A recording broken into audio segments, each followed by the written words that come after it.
ഇത്തവണ കൂത്തുപറമ്പ് മണ്ഡലം UDF പിടിച്ചെടുക്കുമെന്ന് സ്ഥാനാർത്ഥി ജയന്തി രാജൻ.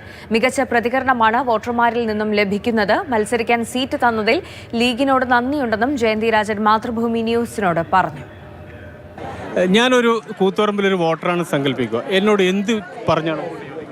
കൂത്തുപറമ്പിൻ്റെ സമഗ്രമായ വികസനം അത് പറഞ്ഞുകൊണ്ടാണ് വോട്ട് ചോദിക്കുക. നിലവിലുള്ളൊരു വികസനം കുറവാണ് എന്നൊരു തോന്നുന്നു. തീർച്ചയായിട്ടും യാത്ര ചെയ്തപ്പോൾ ഞാൻ വയനാട്ടിൽ നിന്ന് വരിക. സാധാരണ വയനാട് ജില്ല എല്ലാവരും പറയുക പിന്നോക്ക ജില്ല എന്നാണ്. സാധാരണ എല്ലാവരും പറയും, കേരളത്തിൽ പറഞ്ഞാൽ പറയും വയനാട് ജില്ല പിന്നോക്ക ജില്ലയാണ്. പക്ഷേ വയനാട് ജില്ലയെ അപേക്ഷിച്ച് എനിക്ക് കൂത്തുപറമ്പിൽ വന്നപ്പോൾ തോന്നി വികസനത്തിൽ വളരെ പിന്നോട്ടാണ് കൂത്തുപറമ്പെന്ന് തോന്നി. ഒരു നല്ല വിദ്യാഭ്യാസ സ്ഥാപനമില്ല, നല്ലൊരു ആരോഗ്യ സ്ഥാപനമില്ല.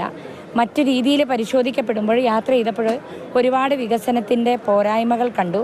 അതെല്ലാം പരിഹരിക്കാൻ കഴിയുന്ന നല്ല ഒരു മുന്നേറ്റം കൂത്തുപറമ്പിൽ ഉണ്ടാക്കാൻ കഴിയുന്ന ഒരു MLA ആക്കി നിങ്ങൾ എന്നെ തരണം എന്നാണ് ഞാൻ ആവശ്യപ്പെടുന്നത്. താങ്കളുടെ സ്ഥാനാർത്ഥിത്വം തന്നെ വലിയ രീതിയിൽ ചർച്ച ചെയ്യപ്പെട്ട ഒന്നാണ്. ഒന്ന് മുസ്ലിം ലീഗിൻ്റെ സ്ഥാനാർത്ഥിയായിട്ട് ഒരു മുസ്ലിം അല്ലാത്ത ഒരാൾ വരുന്നു, അതിലൊരു വനിത കൂടെ വരുന്നു. അത് എന്ത് സന്ദേശമാണ് ഒരു രാഷ്ട്രീയ പാർട്ടി പൊതുസമൂഹത്തിന് നൽകുന്നത്? മുസ്ലിം ലീഗിനകത്ത് 10,000 കണക്കിന് ഹിന്ദുക്കളുണ്ട്. അതുകൊണ്ട് അതിലൊരു പ്രത്യേകതയൊന്നുമില്ല.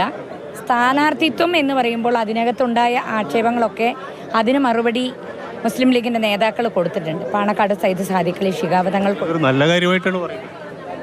അല്ല, അതിൽ വന്ന കാര്യങ്ങളെ സംബന്ധിച്ചുള്ള പരിഹാരം സയ്യിദ് സാദിഖ് അലി ശിഹാബ് തങ്ങൾ പാർട്ടി നേതാക്കൾ തീരുമാനമുണ്ടാക്കും. സാധാരണ രീതിയിൽ ഇടതുപക്ഷത്തിൻ്റെ ഒരു ശക്തിയേറിയ മണ്ഡലമാണിത്. പെരിങ്ങളത്തിൻ്റെ ഒരു പഴയ സ്വഭാവം ഉണ്ടെങ്കിൽ കൂടി അങ്ങനെ ഒരു സ്ഥലത്ത് വന്നിട്ട് ഈ നാട്ടുകാരില്ലാത്ത അല്ലെങ്കിൽ വയനാട്ടിലൊരാൾ വന്ന് മത്സരിക്കുമ്പോൾ ഉണ്ടാകുന്ന ഒരു അപരിചിതത്വം? ഒരപരിചിതത്വം ഇല്ല. ഞാൻ മുസ്ലിം ലീഗിൻ്റെ നാഷണൽ അസിസ്റ്റൻറ്റ് സെക്രട്ടറിയാണ്, വനിതാ ലീഗിൻ്റെ നാഷണൽ സെക്രട്ടറിയാണ്. ആ നിലയിൽ ഞാൻ കൂത്തുപറമ്പിൽ എനിക്ക് സുപരിചിതയാണ്, ഞാൻ അപരിചിതയല്ല. മറ്റ് ഒരുപാട് സാമൂഹ്യ പ്രവർത്തനങ്ങൾ, ചാരിറ്റി പ്രവർത്തനങ്ങളൊക്കെ നടത്തി രാഷ്ട്രീയ പ്രവർത്തനത്തെ തുടങ്ങിയ ഒരാളാണ്. അത്തരം കാര്യങ്ങൾ താങ്കൾക്ക് ഉപകാരപ്പെടും? തീർച്ചയായിട്ടും. ഞാൻ മുസ്ലിം ലീഗിൻ്റെ പൂക്കോയ തങ്ങൾ ഹോസ്പേസിൻ്റെ സംസ്ഥാന ഭാരവാഹി കൂടിയാണ്. പെയിൻ ആൻഡ് പാലിയേറ്റീവ് രംഗത്തും സാമൂഹിക മേഖലയിലെ എനിക്ക് തോന്നുന്നു കൂത്തുപറമ്പിലെ വോട്ടേഴ്സിൻ്റെ എണ്ണത്തിൽ സ്ത്രീകളാണ് കൂടുതലുള്ളത്.